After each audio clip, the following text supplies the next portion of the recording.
todos y bienvenidos de nuevo a otra entrevista más de A Girl Talks Formula One.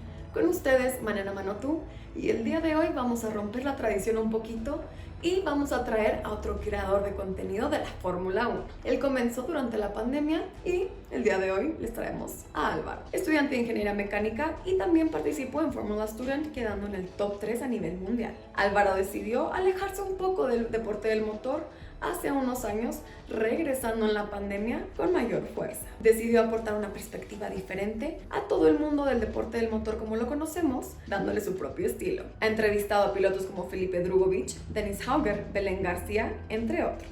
El día de hoy Álvaro nos cuenta qué es lo que más le apasiona de este deporte y muchas cosas más. Así que están listos para esta entrevista en 3, 2, 1. Hola a todos y bienvenidos de nuevo a Girl Talks Formula One. Con ustedes, Manena Manotú, y el día de hoy les traigo un invitado súper especial que estoy segura que muchos de ustedes van a querer verle en la cara.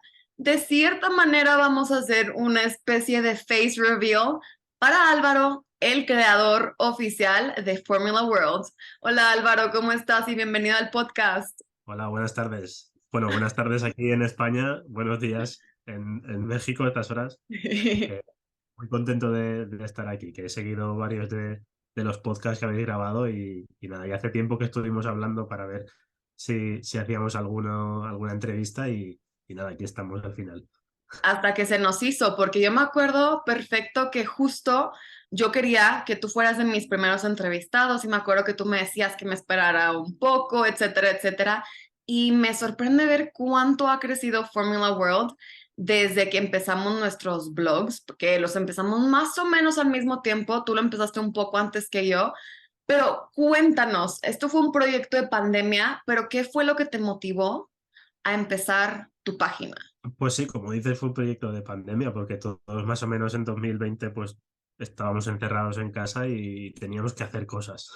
Y eso es lo que me movió un poco. Yo toda mi vida he estado relacionado con el mundo del motor, he estado en equipos de Fórmula Student, que ya he visto algunos invitados que también han participado en proyectos parecidos. La verdad que los años previos a la pandemia necesité un poco de desconexión del mundo del motor. Hubo temporadas de Fórmula 1 que ni siquiera las vi enteras, porque necesitaba un poco de desintoxicarme de tanta faena, tanto trabajo que había supuesto esos años. Entonces, pues bueno, desconecté unos años y llegó el 2020 y paré y dije, bueno, a ver qué hago. Y nada, vi pues todos los blogs, todas las páginas que estaban empezando a salir y dije, bueno, pues a lo mejor puedo aportar ahí mi parte de experiencia de todo lo que es el mundo del motor o una visión diferente. Y nada, y empecé un poco pues para ocupar el tiempo que tenía en casa, que no tenía nada que hacer y poco a poco pues vi que fue bastante buen recibimiento, que la gente lo seguía mucho, que mandaba muchos mensajes, la gente se interesaba y bueno, el primer año fue un poco un shock porque empezó a entrar muchísimos seguidores y muchísima gente nueva. Empecé a dedicarle un poco más de tiempo y sobre todo este último año pues sí que ha sido un crecimiento brutal. O sea, ya bueno, ya estamos en 3 plataformas distintas, en Instagram, en Twitter y hace poco en YouTube también. Y la verdad es que ya casi hemos llegado a los 50.000 seguidores entre todas las plataformas. Yo lo que tenía claro al principio era que yo conozco que todos los proyectos de este tipo pues tienen muchas veces un boom al principio y luego pues, se estancan, ¿no? Entonces yo no quería que me afectase de esa manera y lo que quería era progresar poco a poco y haciendo una base sólida y que a partir de ahí pues que el proyecto tuviese una imagen, ¿no? Una imagen clara de cómo es, ¿no? Que la gente pueda identificar lo que tú haces. Y bueno, creo que eso lo hemos conseguido y la verdad que muy contento con el crecimiento. No, y felicidades, porque sí es verdad que tu página ha crecido muchísimo. Veo que ya tienes muchísimos colaboradores trabajando contigo igual. Y eso la verdad es que está buenísimo, sobre todo porque tienes un estilo muy único en todo lo que haces. Yo considero que, como tú dijiste, ¿no? En el momento en que se ve un post de Formula World, sabes que es de tu página. Y lo chistoso aquí es que pues tú estudias justamente ingeniería mecánica y me gusta cómo haces esta fusión de, bueno, tú eres un ingeniero, pero lo que estás haciendo en tu página básicamente es comunicación. Aquí quiero que me cuentes un poquito de cómo fue haber participado en Fórmula Student y tienes toda la razón. Sí, he tenido entrevistados que han estado en el mismo programa y tú quedaste en el top 3 a nivel mundial. ¿Cómo fue esta experiencia? Fue agotadora. La verdad que fue un año agotador, porque, bueno, yo entré en 2017, empecé mi carrera universitaria. En 2017 mismo vi que había un coche de carreras en la universidad y dije, a ver, ¿esto qué es? Entonces, el primer año que estuve en la carrera, pues lo compaginé, pues a la vez que estudiaba, pues iba aprendiendo cómo funcionaba el equipo, iba ayudando en lo que podía, pues en el taller, a hinchar los neumáticos, a quitar tornillos y ponerlos para ver familiarizarme con lo que era el coche. Y luego, en 2018, que ya fue mi segundo curso universitario, entré como miembro del equipo y la verdad que fue un cambio brutal. Aprendí muchísimo, trabajé muchísimo también. Y la verdad que nuestro equipo es un equipo dentro de lo que existe en el mundo de Fórmula Student, donde los equipos alemanes principalmente pues se llevan el pastel porque son los que más inversión tienen por parte de las empresas. Pues si ves un coche suyo, pues ves el patrocinio de Mercedes, de Porsche, y luego ves un coche nuestro y no tiene patrocinios de tanto, de una dimensión tan grande. Entonces fue un reto bastante grande y los objetivos eran muy ambiciosos. Además tuvimos bastantes problemas y contratiempos durante el año y la verdad que fuimos acumulando mucho desgaste de horas sin dormir, de noches trabajando en el taller y llegamos al verano, que es cuando se hacen las competiciones en Fórmula Student, y allí participamos por primera vez en la historia de nuestro equipo en 4 competiciones distintas dentro de Europa. Además en circuitos bastante conocidos como es el circuito del Red Bull Ring en Austria, en Hockenheim y en el circuito de Barcelona, donde se hace el Gran Premio de España. Pues participamos en esos 3 circuitos y luego además en Hungría. Lo que pasa es que ese año no era en el circuito de Hungaroring, pero bueno, sí que era allí en Hungría. La verdad que fue un año muy duro, pero al final pues hubo resultados buenos. Algunos un poco de rebote, porque equipos que habían tenido buenos resultados otros años fallaron un poco y entonces ahí aprovechamos la oportunidad, pero bueno, la verdad que en general fue mucho aprendizaje, en general, no solamente de ingeniería, sino de cómo funciona el mundo del motor. Empiezas la carrera, no conoces qué es el mundo, otras personas, con empresas, la presión que supone muchas veces tener un objetivo, una meta y tener que conseguirlo en X tiempo. Entonces, ahí conoces mucho esa dimensión. No, 100% de acuerdo contigo y la verdad es que algo que yo veo mucho en el deporte del motor y bueno, a lo mejor esto pasa más en el mundo en general, pero sobre todo en este deporte, es que las cosas nunca son lo que parecen. O sea, tú ves una carrera, tú ves un carro, tú ves un uniforme, lo que quieras. Y no sabes todo lo que está pasando detrás. Yo me acuerdo cuando tuve la oportunidad de ir a una carrera que se llama Speedfest. Ponen diferentes categorías mexicanas año con año. Entonces me llevaron precisamente al backstage de Claro, que es un canal, una plataforma de México, y me enseñaron precisamente cómo graban una carrera. Para empezar, había 8 cámaras, un director, un productor, obviamente un camarógrafo por estación, y el director de la carrera le va diciendo a qué cámara apuntar. Entonces, diferentes ángulos para mí, como que eso sí me hizo ver las carreras diferente y fue una súper experiencia. Y lo mismo pasa en todo esto. Es muy fácil decir qué mal carro tienen, pero tú no sabes todo el trabajo que hay detrás de eso como espectador. Claro, sí, a mí me pasaba eso. O sea, yo ahí vi la realidad exactamente como estás contando, ¿no? Cuando ibas a nuestro box, donde estaba el coche, y tú veías el coche, veías los patrocinadores, veías todo bastante bien bonito y bien organizado, y luego ibas a la parte de atrás y había 3 personas durmiendo, uno que durmiendo en el suelo, tirados, otro que estaba leyéndose, repasando la presentación que tenían que hacer. Entonces ves un poco que el esfuerzo que hay detrás de lo que ves, ¿no? Y la Fórmula 1 y todas Sí, las claro. categorías del deporte tienen eso, tienen echarle horas y equivocarte, cometer muchos Claro. errores y aprender. Y si aprendes y tienes la Sí. capacidad de aprender, pues entonces seguirás creciendo. Claro, por supuesto. Y eso sin importar la categoría, porque volvemos a lo mismo, es muy fácil juzgar, ay, esta categoría es chafita o no está buena, pero también todas las categorías requieren muchísimo trabajo y precisamente Eso es algo que he escuchado mucho de Formula Student. En mi opinión, es todavía más difícil que trabajar en la Fórmula 1, en donde ya tienes un equipo de expertos. O sea, aquí en este caso son puros estudiantes, pero es una excelente plataforma para que de ahí varios de los estudiantes participando suban eventualmente a la Fórmula 1. Lo que me trae a la siguiente pregunta. Uno de nuestros seguidores de Instagram se llama Marta LJH, te tiene la siguiente pregunta. ¿Dónde te ves tú en un futuro? Pues difícil pregunta.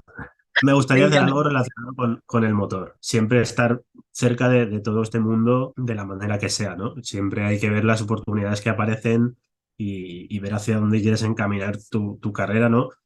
Y luego ver el equilibrio entre eso pues los demás aspectos de la vida, pues la familia, los amigos. Hay que compaginar esos dos mundos, ¿no? Que a veces parecen tan lejanos Claro. y encontrar el equilibrio en lo que realmente te haga feliz. Al final, en la vida, todo lo que se hace y dentro del mundo del motor, todo lo que mueve a la gente es que les hace felices. Entonces, es encontrar ese equilibrio entre cuánta dedicación le pongo a esto y cómo estoy en mi vida dedicándome a esto, ¿no? Entonces, en el futuro me gustaría hacer algo relacionado con el motor, sea de la plataforma, o sea, desde la plataforma que sea. Estamos haciendo una buena base en Fórmula y bueno, todo eso se puede aprovechar, ¿no? En un futuro para trabajar con ellos, acercarnos más, ver la posibilidad pues de ayudarles en la preparación de las carreras, ¿no? Algunos que tienen menos recursos o que no tienen una plataforma apoyando, pues sí que es una posibilidad el hecho de estar con algunos pilotos jóvenes que van destacando y ayudar pues en ese sentido, ¿no? A preparar sus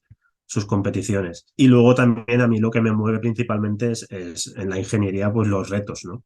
Yo ahora mismo me dedico, o sea, yo estoy trabajando en algo totalmente distinto de lo que es el motorsport, pero es un reto a la vez. Entonces me mueve mucho lo que para mí es difícil, ¿no? Entonces en un futuro me gustaría estar trabajando en algo que sea un reto y estar cerca del motor. Claro, 100% para seguirte como retando tú mismo y que pues no se vuelva monótono el trabajo, como dicen los pilotos. En este mundo, si ya no te apasiona, ¿qué haces aquí? Y no me refiero en el mundo real, sino en el mundo del motor. Suena un poquito dramática mi respuesta, pero justo a eso iba. Y ahorita que dices lo de pilotos jóvenes, me encanta tu iniciativa precisamente de entrevistar a diferentes pilotos de diferentes categorías, ya sea W Series, Fórmula 2, entre otras categorías. Pero aquí quiero tocar precisamente el tema de Belén García, una piloto española de W Series.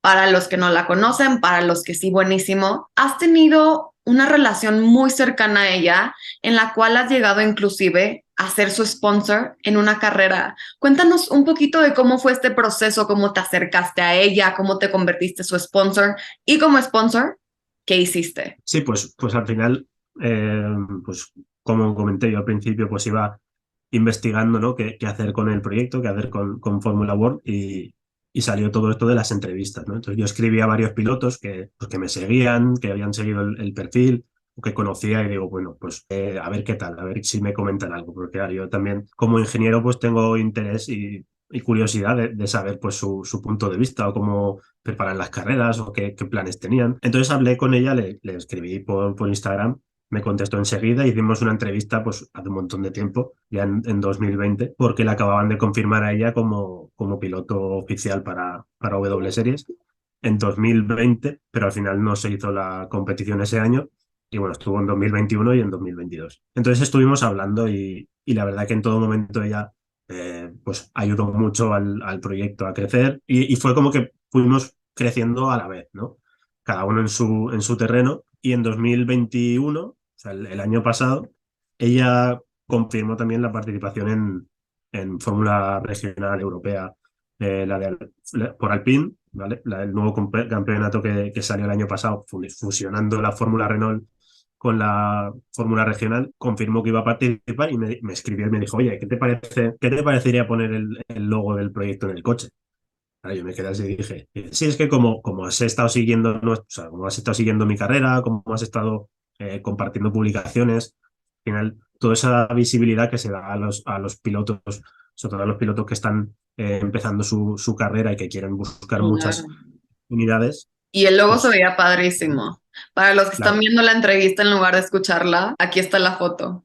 Seguimos la colaboración, seguimos, pues yo iba compartiendo sus avances cuando hacía algún anuncio, cuando terminaba un fin de semana, pues compartir los resultados, ver un poco las impresiones. Ella nos mandaba vídeos desde los circuitos, comentando un poco dónde estaban y pues eso, enseñando una visión distinta del mundo del motor, que es desde dentro. Y surgió también que en 2021, pues una de las rondas fue cancelada, no recuerdo en qué circuito era, y cambiaron ese fin de semana a una carrera en Valencia, que es donde yo vivo, en España. Entonces ella me invitó a ir con su equipo.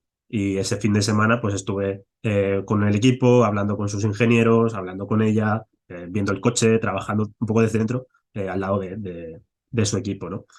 Y eso para mí fue muy motivador a la hora de decir, pues he vuelto un poco a juntarme o a involucrarme en todo el mundo del motor, que desde el Fórmula Student no lo había tocado mucho. A mí me ayudó mucho a motivarme para seguir buscando Por retos, conocer supuesto. gente nueva, probar a ver a dónde podía llegar el proyecto de Fórmula World. Y de hecho sigo hablando mucho con ella, sigo muy en contacto con ella y de cara al futuro pues vendrán más cositas, vendrán más Claro. colaboración. No, y lo Sí, sí. padre es que pues sí tienes experiencia en ingeniería mecánica, entonces yo creo que hasta les caíste del cielo al haberlos apoyado de esa manera. Y bueno, has tenido la oportunidad de entrevistar a otros pilotos como Felipe Drugovich, Frederick Vesti, Abby Eaton, Dennis Hauger. La verdad, mis respetos y qué padre experiencia. Aparte, el hecho de saber que Felipe Drugovich, cuando lo entrevistaste, era muy nuevo en la Fórmula 2, si acaso llevaba 1, 2 años máximo, y ahorita ya hasta el hecho de ser campeón de la Fórmula 2 y ser piloto de reserva de Aston Martin. ¿Tú sentiste algo cuando empezaste a ver todas estas noticias? Haber sabido que tú lo entrevistaste para tu blog. Hablé con su manager porque yo conseguí el contacto de su manager. Yo les escribí por correo al principio, escribí a varios pilotos y me contestó su manager enseguida. La verdad que fue muy, muy agradable y hablamos bastante fluido, ¿no? Cuando hicimos la entrevista había terminado él su primera temporada en Fórmula 2, que estaba con MP, que era su primer año en MP, y que hizo el cambio a Univirtuosi antes de volver a MP otra vez. Y yo hablé con su manager y claro, cuando vi que empezaba este año, pues ahí también le dije, oye, no os olvidéis que estuvimos ahí hace 2 años, a ver si podemos hablar con él.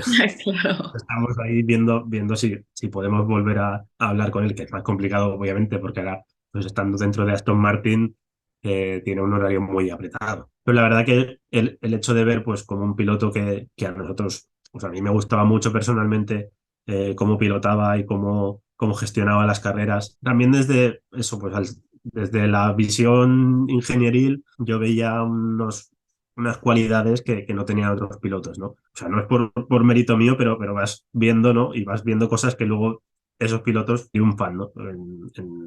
En sus categorías. La verdad es que Entonces, sí es un pues, orgullo, o sea, sí pues, pasa. Yo ahorita hay un niño que precisamente cuando lo entrevisté tenía 4 años, pero la verdad es que, pues, sobre todo para su edad, si era un piloto fuera de serie, empezó a manejar alrededor de creo que la primera vez que lo subieron a un kart tenía como 2 años. A los 4 años ya sabía andar en motocross, ya sabía andar en karts, y ahorita está a tal grado en que está precisamente en el programa donde estuvo George Russell de chiquito en Inglaterra y es el embajador oficial. Ahorita ya tiene 7. Un niño de 7 años es el embajador oficial del Gran Premio de México. Y pues sí, precisamente ver este tipo de cosas que ves que la gente que llegaste a entrevistar va creciendo, sí te da una sensación de orgullo, como que haber creído en ellos cuando, entre comillas, la gente no creía, ¿no? también me pasó parecido con Frederick Besti. Con él he podido hablar 2 veces ya. Y la primera vez que hablé con él acababa de terminar una temporada en Fórmula 3, su primera temporada en Fórmula 3, y había sido una temporada a nivel de resultados, no había sido brillante, ¿no? Porque había tenido algunos problemas, había tenido como compañero a Piastri, a Sargent, que eran pilotos muy, muy duros. Terminó con un buen resultado, pero no destacó, ¿no? O para la prensa en general no destacó. Y yo quise hablar con él porque él había ganado otras categorías, entonces hablé con él en ese momento y cuando volví a hablar con él, pues nada, hace 2 o 3 semanas, habiendo debutado en Fórmula 1 con Mercedes. habiendo Claro. ganado carreras, entonces cuando se acuerda de que ha hablado contigo, ¿no? Y te cuenta pues todo lo que ha crecido, pues la verdad que siempre te alegras por ellos, ¿no? Por ver que alguien con tanto interés y tanta pasión por lo que hace, pues que triunfa.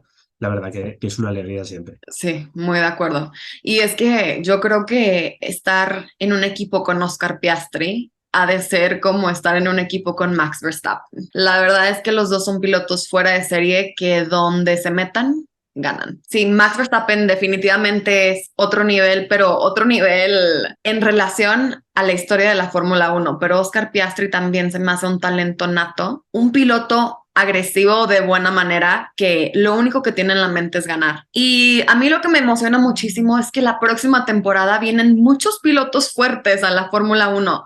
Tenemos a Nick DeVries, Oscar Piastri. ¿Tú quién es el piloto que más te emociona ver la próxima temporada? Igual tenemos a Pierre Gasly en Alpine, a ver si ahora sí ya crece un poco más. Pues igual no coincido con la mayoría de la gente. Igual no es el piloto que más destaca este año como tal por el equipo en el que va a estar, pero yo tengo muchas ganas de ver a Sargent en Fórmula Uno cómo Ok. trabaja, porque le he seguido mucho desde que está en Fórmula 3 y estuvo con Piastri muy cerca de ganar el campeonato, de ganarle el campeonato a Piastri. Peleó con él hasta la última carrera y tuvo un error.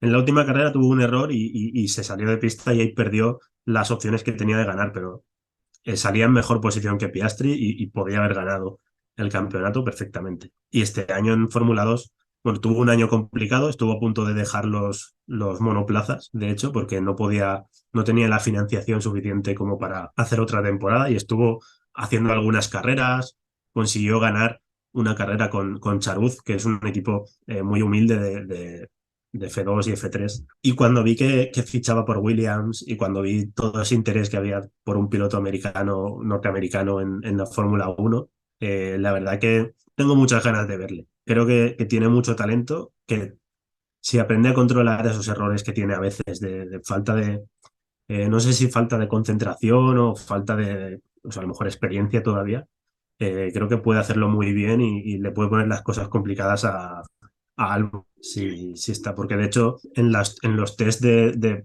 prácticas, cuando debutó esta temporada, era el piloto que más cerca estaba del piloto oficial, de todos los debutantes. Sí, bueno, también era Williams. Sí, sí, pero en comparación con Albon, por ejemplo, estaba solo a un par de décimas de Albon. Estaba por delante de la Latifi y estaba bastante cerca. Entonces eso es... Fíjate que me También tiene gustó una... tu respuesta. Sí, no, muy de acuerdo, me gustó tu respuesta. La verdad, no es el piloto que necesariamente yo más estoy volteando a ver de los novatos, pero me gustó muchísimo tu respuesta y, en mi opinión, los pilotos de la Fórmula Uno de los tiempos de antes tenían una apariencia física muy diferente a los de hoy en día. Antes eran bad boys, antes eran súper glamorosos, se vestían súper elegante todo el tiempo, cada quien tenía un estilo. Y ahorita son un poco más teeny boppers, diría yo. Cuidan demasiado su imagen, pero físicamente hablando, no de personalidad, yo siento que él es uno de los pilotos que sí tiene todavía este allure, este glamour de los pilotos de la vieja escuela. Entonces, me gusta ver ese tipo de cosas. George Russell, de cierta manera Max Verstappen. Entonces, ya veremos qué pasa con los novatos. Pero hablando precisamente de eso, yo quiero que tú me digas a mí qué opinas de la partida de Sebastian Vettel. Yo lloré. Yo tengo que decir una cosa que igual no es muy popular, pero yo no he sido un gran fan de Sebastián Vettel durante su carrera. Sí que más los últimos años, a nivel humano, creo que ha hecho un cambio personal muy grande. En los últimos años ha cambiado mucho su forma de ser, o por lo menos su forma de mostrarse al resto de personas. Pero cuando estaba en Red Bull, nunca me pareció el piloto más talentoso de la parrilla. O sea, Cállate ya. siempre pensé, porque yo tengo una explicación, y es que él era probablemente el mejor piloto a una vuelta de toda la parrilla. Eso lo tengo clarísimo. O sea, para mí es el mejor piloto a una vuelta de toda la parrilla. Pero en carrera, para mí siempre ha estado por detrás de Hamilton y siempre ha estado por detrás de Alonso. Ambos pilotos, Y él mismo para lo mí, eran dice, mejores en ¿no? carrera que Vettel. Pero Vettel tuvo mucha suerte y mérito a partes iguales de que tenía un coche muy bueno en clasificación y conseguía salir muy bien y escaparse en las primeras vueltas. Cuando se escapaba y cuando dominaba la carrera, era el mejor. Sabía controlar los tiempos, sabía controlar el ritmo, sabía gestionar las paradas. En Red Bull hacía muy pocos errores. Y entonces, para mí, esa era la mayor virtud que tenía él. Luego, cuando estaba más rueda a rueda, cuando peleaba con Alonso, bueno, en 2012, por ejemplo, que estuvo a punto de perder el Mundial con Alonso, cuando el Ferrari era mucho peor que el Red Bull, se le veía que le costaba un poco más ser rueda a rueda, ¿no? Y con Hamilton también, todas las batallas que se han visto luego, cometía un poco más de errores que Hamilton. Entonces ahí es lo que le faltaba para tener ese puntito de, no de calidad, porque calidad le sobra, pero sí de estar por encima de ellos. Pero sí que Estrategia, digamos. sí, también. Estar más Sí, pulido. pero eso también es cosa del equipo. Al final, la estrategia Ah, en no, sí, por supuesto. Y eso lo pero sí vimos que con Ferrari esta temporada. Eso también es cosa del equipo. No quiero entrar al tema de Mattia Binotto porque se me hace un tema sumamente controversial y que podría tomar 3 horas hablando de esto, pero te lo juro que yo estaba esperando este momento. En mi opinión, lo debieron haber dejado en alguna posición del equipo porque es muy buen ingeniero, solo lamentablemente no fue buen líder. Y como dicen en una página del deporte del motor, cuando eres jefe de equipo no puedes tener dos puestos al mismo tiempo. Tu concentración debe estar plenamente en llevar a tu equipo para arriba y como un líder va a decir, no, no, este año no vamos a ganar, yo me estoy concentrando en el próximo. Perdón, tu meta siempre debería de ser el año en el que estás. Lo que puedes decir es que te estás concentrando en mejorar el carro para el próximo año, como decía Toto Wolff. Pero Toto Wolff, desde que empezó la temporada, siempre tuvo la esperanza y la confianza de que iban a ganar una carrera. Y así fue en Brasil con George Russell. Mattia Binotto no, y tiene a dos de los mejores pilotos de la parrilla. Tenía al principio del año el mejor carro de la parrilla. Yo siento que él fue el que fue trayendo a su equipo cada vez un poco más para abajo. o sea, yo por no dedicarle mucho tiempo, porque también podría estar mucho tiempo hablando de Binotto, diría que el mayor error que un equipo puede cometer es poner a su mejor técnico como jefe de equipo. Porque si se va, que los jefes de equipo se van cada 2 por 3, hay muy pocos que duren muchos años. Christian Horner Si y Toto Wolff. pierdes a tu jefe de equipo y pierdes a tu mejor técnico. Claro, 100%. La verdad, tu respuesta buenísima, concisa, al punto. Y antes de terminar la entrevista, Álvaro, mi previo entrevistado, Vale Aranda, una piloto femenina de la serie NASCAR Trucks México, te tiene la siguiente pregunta. ¿Qué es lo que más le apasiona de este deporte? La ambición. Para mí, la ambición, por parte de todos. De tener un proyecto común y ir adelante a por él. El que todos son retos, todos son obstáculos, todo es una batalla no solo contra los demás equipos, no solo contra los demás pilotos, sino contra ti mismo, ¿no? Por ir cada vez mejor, por ir más rápido, por mejorar. Es que a lo mejor puedes estar como ingeniero mejorando horas y horas una pieza para que luego te mejore una milésima. Pero todo ese esfuerzo multiplicado por todas las veces que lo hagas es el resultado final que vas a tener, ¿no? Entonces, lo que más me gusta de este deporte es esa ambición que hay siempre y esas ganas de superación, tanto por parte de los pilotos de superarse a sí mismos como de todo el equipo, ¿no? Ingenieros, mecánicos, todos los miembros, ya no solamente hay a nivel técnico, sino en general todos los que están en un equipo van a por lo mismo. Muy cierto, porque aparte esto lo he dicho varias veces y lo sigo considerando. El deporte del motor, a pesar de que parece un deporte individual, es de los deportes que más requiere de un equipo para poder triunfar. Y dos de las palabras que yo pondría como los adjetivos primordiales para describir a la gente que se dedica a este deporte sería justo lo que tú dijiste, ambición y competitividad. La gente aquí es sumamente competitiva, llena de adrenalina, entonces no por nada se meten en tantos choques a veces también. Oye, Álvaro, pues muchísimas gracias por haber formado parte del podcast del día de hoy, hasta que se nos hizo hacer esta entrevista y pues, ¿dónde te pueden seguir? Pues en Instagram, Fórmula World, en Twitter y ahora en YouTube también. Si nos pones ahí el enlace, también para que puedan visitar el canal, que ahora hemos hecho muchas entrevistas con distintos pilotos y bueno, este 2023 pues vienen varias sorpresas que yo creo que a la gente le van a gustar para el canal Perfecto. de YouTube. Una de ellas siendo que pronto vamos a trabajar juntos, colaborar igual. Así que no se pierdan nuestro contenido. Y muchísimas gracias a todos igual por haber llegado hasta el final de esta entrevista. Nos vemos, por supuesto, en otra entrevista más de A Girl Talks Formula One. Hasta la próxima. Hasta luego.